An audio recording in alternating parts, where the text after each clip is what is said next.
Good day and thanks for joining us. I'm Antika Rasava on a very cold day in the center of Athens, and here's what's happening.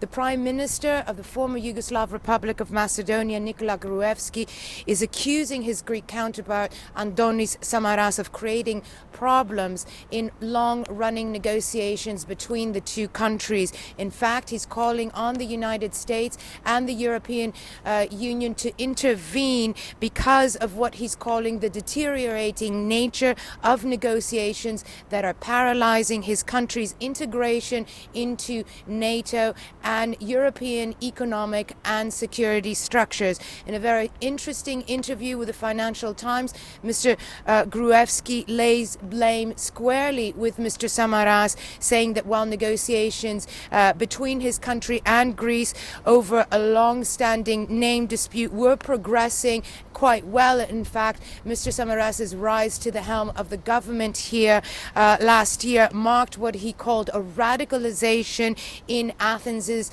position, turning it to become more rigid and nationalistic. Athens and Skopje have been at odds for several years over the name Macedonia, which the former Yugoslav Republic wants to use exclusively, wants to claim as its own exclusively, something, of course, which Greece has been resisting from the start, saying that that use of the particular name is a gross encroachment on its cultural heritage and is also a sign of perhaps territorial designs which the former Yugoslav Republic may be having on a part of Greece, which it calls itself Macedonia. Now, a long-running mediation attempt by the United Nations had brought the two sides fairly close to an agreement about a year ago.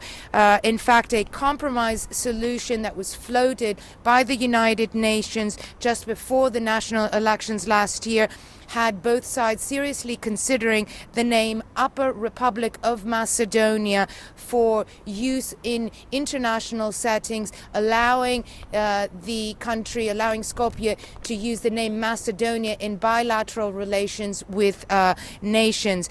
Since Mr. Samaras's rise to power, however, that proposal has been rejected outright by the Greek side, which insists on one name being used for all purposes. Now, the reason why this is all important is because it reflects how major issues, predominantly foreign policy ones, have taken a rear seat to attempts by the government to deal with its financial crisis and attempts to bring Greece out of its recession. And that, of course, has many critics here fearing that that could create testy times and testy relations with neighboring countries. That's it from us here today. Join us here again tomorrow.